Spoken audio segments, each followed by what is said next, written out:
Welcome to Redacted Tonight VIP. I'm Lee Camp. Today I talk with author, activist, radio show host, Nobel Peace Prize nominee, and director of World Beyond War, David Swanson. We get into NATO, Trump, Russia, Venezuela, the war machine, the unaccounted for $21 trillion of adjustments at the Pentagon, and so much more. In the second half, I'll tell you how we can know for sure that the U.S. does not want to help the people of Venezuela, nor the people of Colombia, for that matter. But first, here's my interview with David Swanson.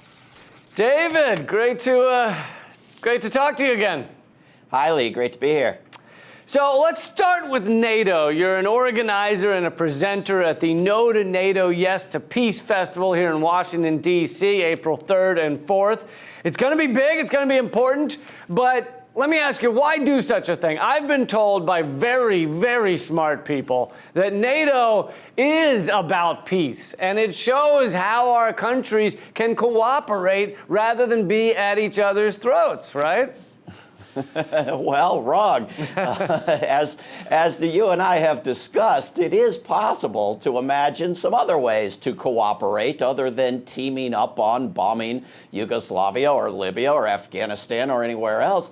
It's possible to cooperate by joining treaties, including disarmament treaties, by supporting international law, the International Criminal Court, by actually providing humanitarian aid rather than so-called military aid. I mean, there are ways to not be an isolationist other than mass killing, other than supporting the biggest military alliance on the planet. 3/4 of the world's militarism in this little group called NATO that we're supposed to think of as somehow, legal and legitimizing for crimes. Yeah, they put that NATO banner on it, and those are supposed to be the good kind of wars, right? But you're saying there could be peace without bombing, huh? Well, we haven't found that bombing got us to peace in 100 years or more of trying since the war that was going to end all wars. The notion that peace might get us to peace hasn't been given a real fair shot yet, but it seems very, very promising in those corners of the world where it's been tried.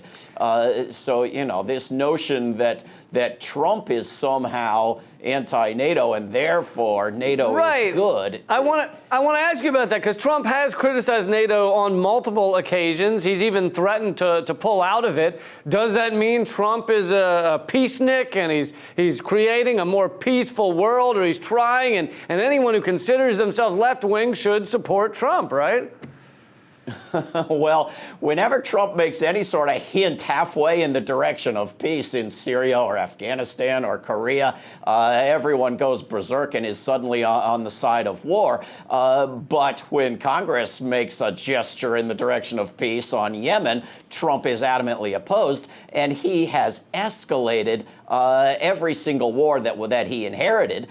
He's enlarged the military. He's enlarged the drone murders. He's not a man of peace, and he's not actually taken any steps against NATO. I mean, Trump is like the Bible. You can find everything and its opposite in him and decide which one you want to cite as your authority. But when it comes to actions, what actions has he taken to limit or reduce NATO? NATO's adding Macedonia. They're talking seriously now about adding Ukraine, which, Russia is going to be more upset about than anywhere else. NATO is expanding to Russia's borders with troops, with missiles, weapons into Ukraine. The idea that Trump is somehow restraining NATO because he favors peace, I haven't seen it yet.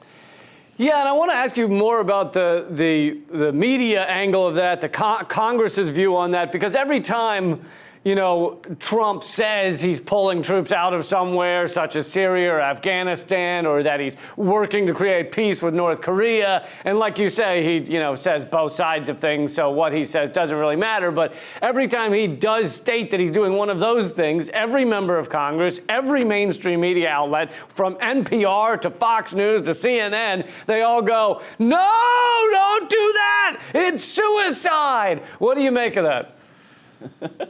It's largely partisanship, partisanship restrained by militarism, all right? Because when he says we must overthrow the government of Venezuela before secret cells of Hezbollah restrict your freedoms in the United States, or in order to give humanitarian aid to people we're starving to death, everybody's on board. I mean, there's this big a taboo against opposing U.S. militarism or even U.S. military spending, as there is, for bad-mouthing AIPAC or for, backing a basic income guarantee, as the Green New Deal accidentally did, a Green New Deal which, by the way, is not opposed to attacking Venezuela in order to steal and burn its oil, or opposed to military spending in any way.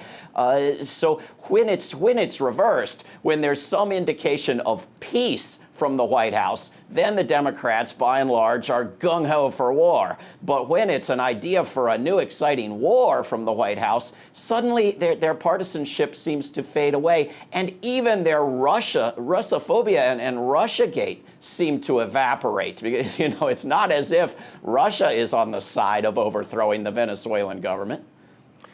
Yeah, they tie themselves in the media ties themselves in a pretzel, trying to say, oh, well, on one hand, Russia is the puppet of Putin, but on the other hand, Trump wants to overthrow, Trump is the puppet of Putin, but on the other hand, Trump wants to overthrow Maduro and Russia does not, and that somehow still proves he's the puppet of Putin. It doesn't really connect, but they say it anyway, Things don't have to make sense, It's become a general rule that U.S. wars are fought both to benefit the people who are being bombed out of a spirit of brotherhood and philanthropy, and in order to murder all of those evil, people of whatever description, dark skin, wrong language, wrong religion, evil dictator, etc., simultaneously. And sections of the U.S. public that support the more enlightened reason to bomb people's houses, and the other section of the U.S. public that's more supportive of the racists, sadistic, genocidal reason to bomb people's houses, simultaneously will support the same action and avoid noticing, for the most part, the other motivation of their, brothers in arms. So logic is not required when you're dealing with war. As long as we're on the topic of Venezuela, as we've said, this U.S.-backed coup is being pushed by Congress, by the Trump administration, by every mainstream media. It's all being forced down our throat. Meanwhile, the Venezuelan people did elect Maduro. They did not elect Juan Guaido. We just named him the president of Venezuela.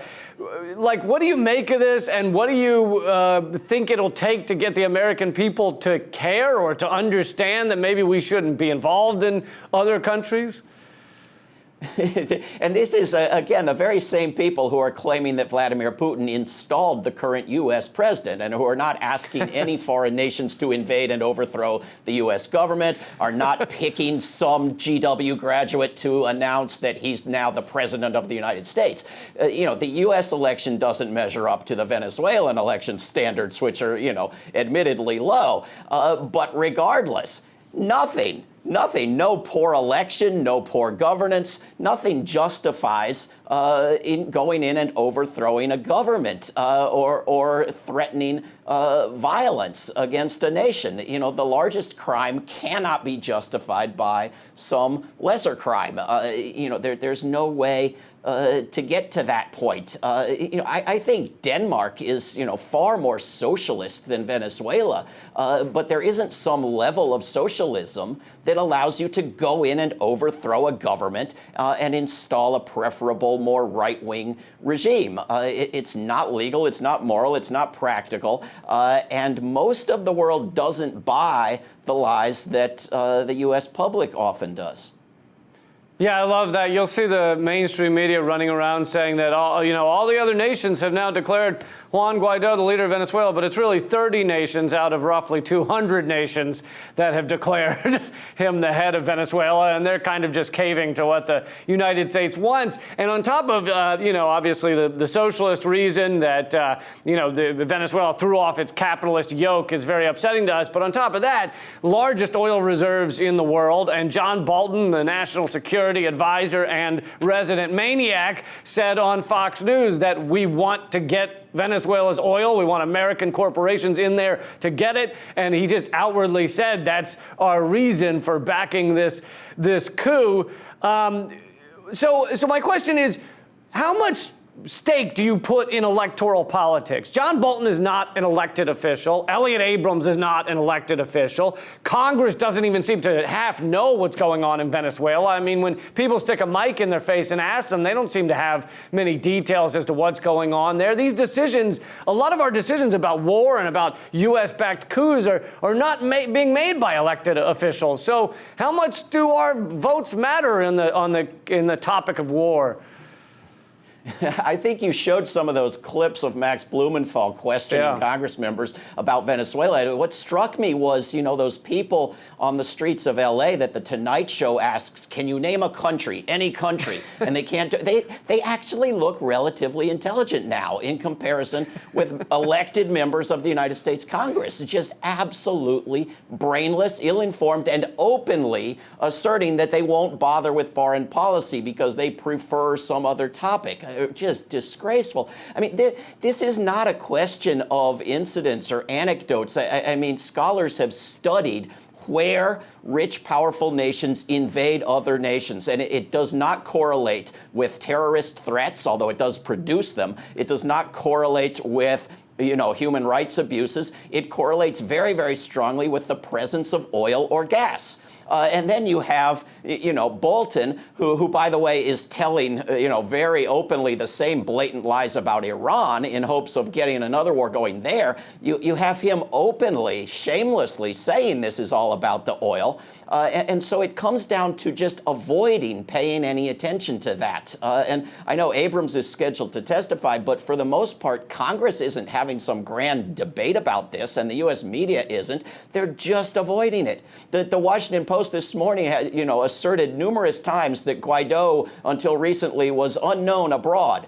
without ever mentioning the seemingly more relevant point that he was unknown in Venezuela. I mean, there's just the facts are just avoided for the most part. Yeah, over 80% of Venezuelans did not know who he was until we declared him the president of Venezuela. We have the largest military in the world, and the Trump administration has, really just spent more money on it, which Congress is happy to give them. The stated budget is the same as the next 7 or 8 countries combined, but we're learning that the stated budget is not where it ends. There are $21 trillion of unaccounted for adjustments over the past 20 years, and even if you assume some of those adjustments go both ways, it's still trillions of dollars spent with no say from the American people. Is there any accountability, any transparency for where all this war money's going? Very little. It is unaudited. It is the only agency that's never been audited. It's been compelled by law to be audited and has failed and refused. It is, when you add in not just the Department of so-called Defense, but the Department of so-called Homeland Security and militarism in the State Department and the nukes in the Energy Department and on and on and on, it's over $1 trillion a year from this one country, which is roughly equivalent to the rest of the countries of the world put together, many of which are in that little organization called NATO, meaning that about 3/4 of the world's military spending and weapons dealing abroad, in which the United States is also the leader, supplying weapons to dictatorships across the globe, it is from the U.S. and its close allies.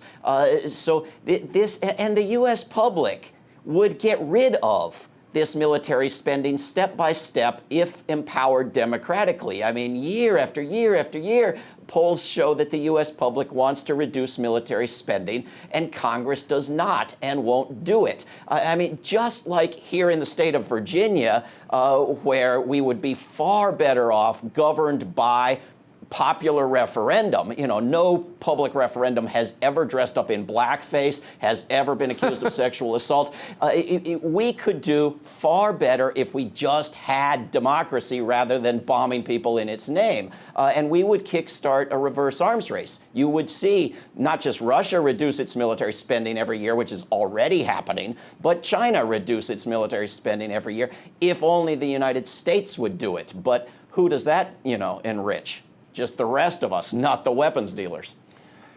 Yeah, absolutely. And as you mentioned on a recent radio show you were on, the amount of money to end world hunger for the year, the UN estimates is about $30 billion. So we could end world hunger many times over. And my argument is that would make us more secure than anything else as a country. That would give us security because no one wants to attack the country that ends world hunger. We'd be the good guys for once. I want to move on to I don't even know why we're talking about presidential candidates already, but you know how it goes.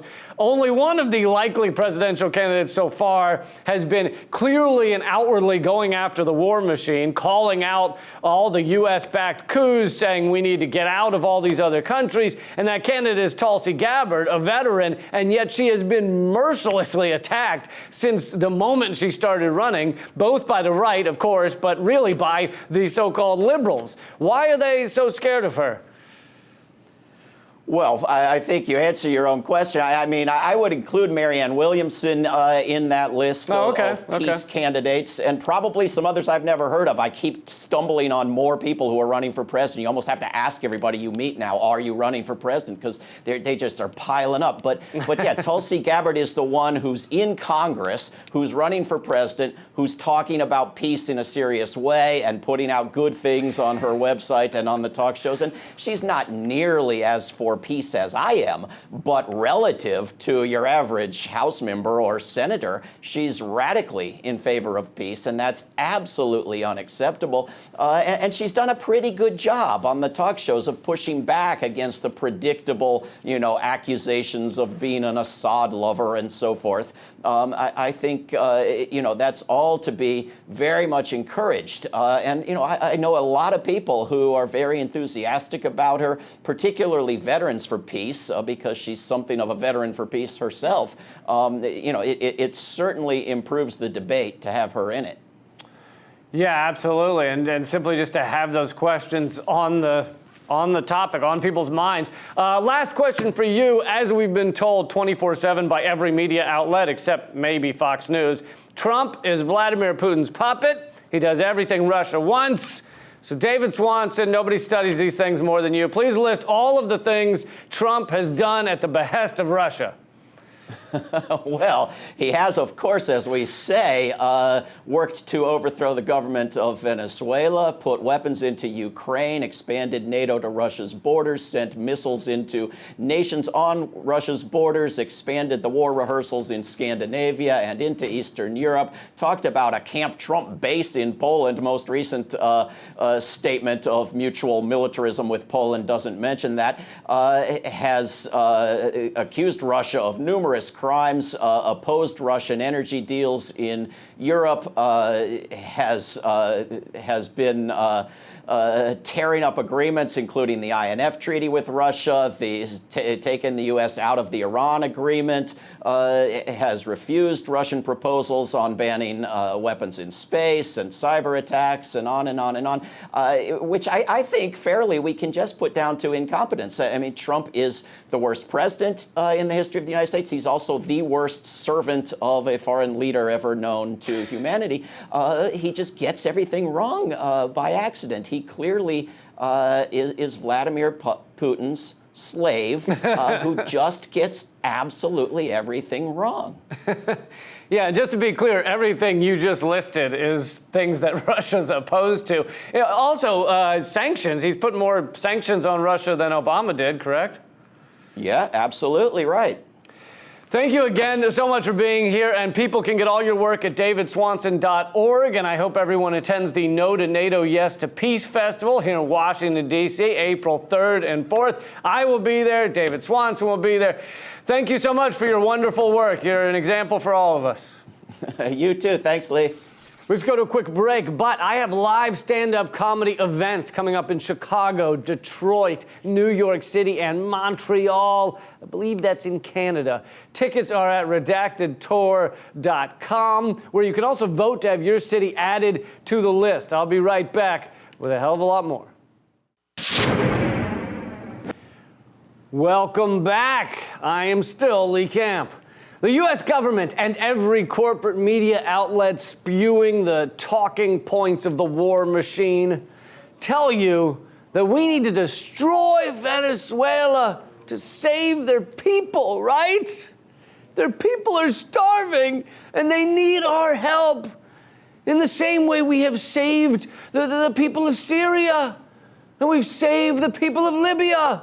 We, the brave men and women of America, offer our services to turn Venezuela into Libya.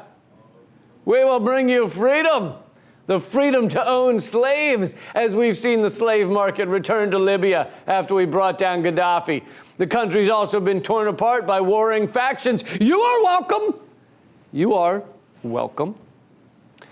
Anyway, let's take these media and political charlatans at their word for once, all right? Let's do that. Let's for the sake of argument, and oh, what an argument it would be. Let's pretend the corporate Democrats and the corporate Republicans in every mainstream media outlet, I mean every goddamn one, I mean Fox News, CNN, NBC, CBS, ABC, NPR, Bill Maher, New York Times, all of them.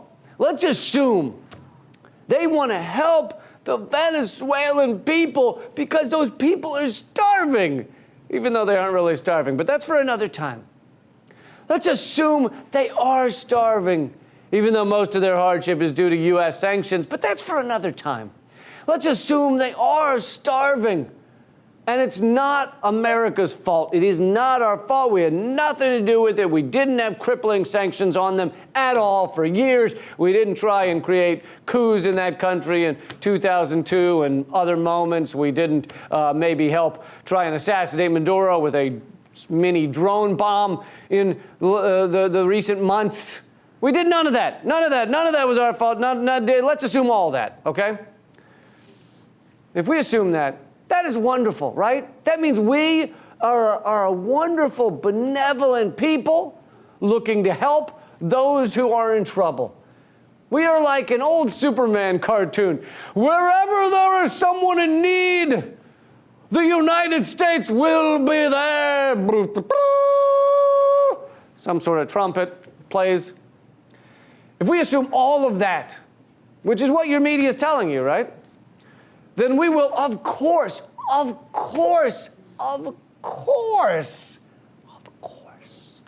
also help the Wayu people of Colombia. The Wayu are an indigenous group dying from lack of water since 2011. And you may think, well, that is rough, that is tough, that they're having that drought.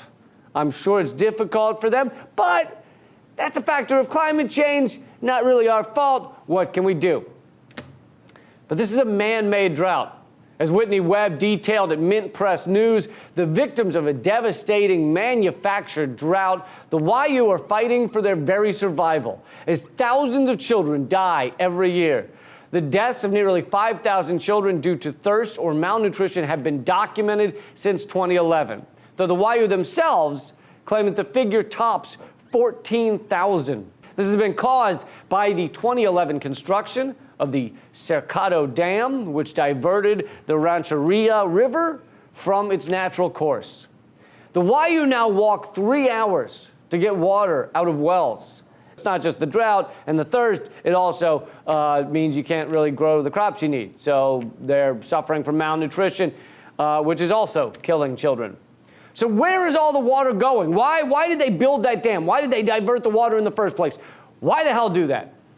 The biggest beneficiary is the Cerrillon open mine pit, one of the largest in the world. Originally founded by ExxonMobil, the mine is now jointly owned by the consortium of some of the largest mining companies in the world, including Anglo American, BHP, Billiton, and Xstrata. The Wayu and their leaders have tried for years to confront these mining behemoths and get their water back. But they're threatened and hounded by right-wing paramilitary groups working for the mining interests and for the government. So this brings me to my point. We, the bold and powerful United States, who cares so deeply for struggling people, as we have shown in Venezuela, where we are now creating a coup to help those starving people. They aren't really starving. We will now help the dying Wayu people of Colombia, who are actually dying due to lack of water. Here we come to save the day. Here we go. Right now. Coming your way. Wayu people, saving you now. Here we go. Just give us a second to put on our tights here. We gotta get the super tights on. That's why we always do the underwear on the outside. It's very tough to change into the tights in like a phone booth or something that's very tight in there. You know, we got big muscles. So the underwear ends up on the outside. Plus, tough to find a phone booth these days. They don't really exist anymore. So you end up changing into the tights in public, and that can cause a Me Too situation. You know, you got accusations, you got lawsuits because you're super junks flapping around in parking lots. But here we come to save the indigenous people of Colombia. Any minute now.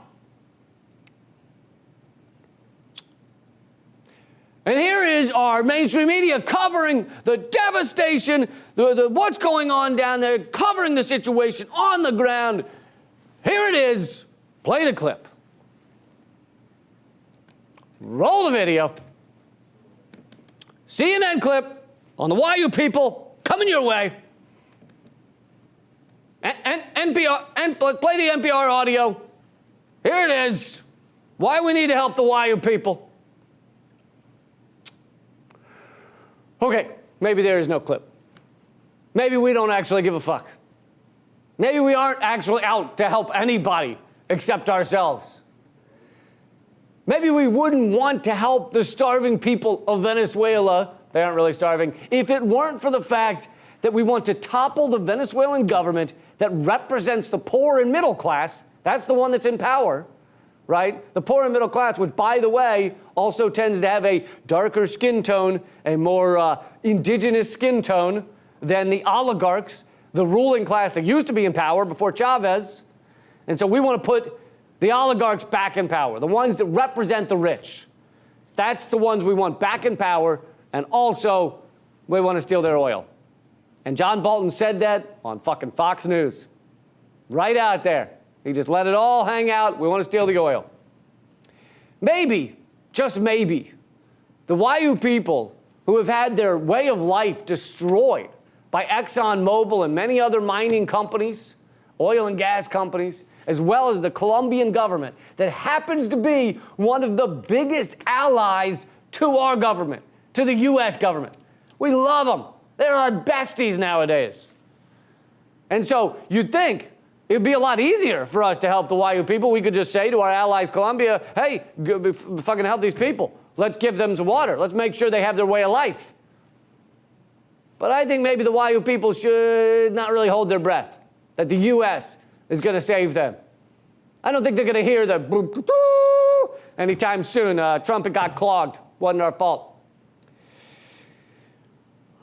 Anytime, and I mean anytime, you hear our mainstream media say, we have to go help these people. We have to, like they did with Iraq, like we did with Libya, like we did with Afghanistan, like we did with Syria, like we're doing with Venezuela. Anytime they say that, we have to help these people. It is a giant, heaping, steaming, monstrous, massive, gigantic, did I mention that one? Pile of bullshit that you would need rappelling gear to get up the side of. If you turn on the TV with that understanding, then you might be able to see what is actually going on. Then you might be able to figure out what it is we're really after, because it is not helping people. Sometimes it's oil, sometimes it's putting the oligarchs back in power, but sometimes it's because they dropped the dollar and they're out of our realm of financial control. There's a lot of reasons, but helping the motherfucking people Ain't one of them. In this final minute here, I want to say farewell to a brave and renowned critic of U.S. foreign policy, Bill Blum. He was an independent journalist. He was the author of 5 renowned books, including Killing Hope and Rogue State, and the co-founder of the underground paper, the Washington Free Press. He once said, quote, "The thesis in my books and my writing is that anti-American terrorism arises from the behavior of U.S. foreign policy. It is what the U.S. government does which angers people all over the world." Bill Blum used his skills as a journalist to fight for ending war, and for that reason, he was largely not welcome on the mainstream airwaves, mainstream outlets, the legacy papers. You know, there wasn't a lot of coverage of him occasionally, but not a lot of coverage of him in the New York Times. So we should all try to be a little bit more like Bill. You can find out more about the March 17th memorial for him in Washington, D.C. at the website covertactionmagazine.com. That's all the time we have, but if you liked this show, if you liked the topics I talk about, you'd also love my stand-up comedy special where I talk about these topics and much more. It's called Not Allowed on American TV, and it is only at LeeCampComedySpecial.com. You can also find me at minds.com/LeeCamp. Until next time, good night and keep fighting.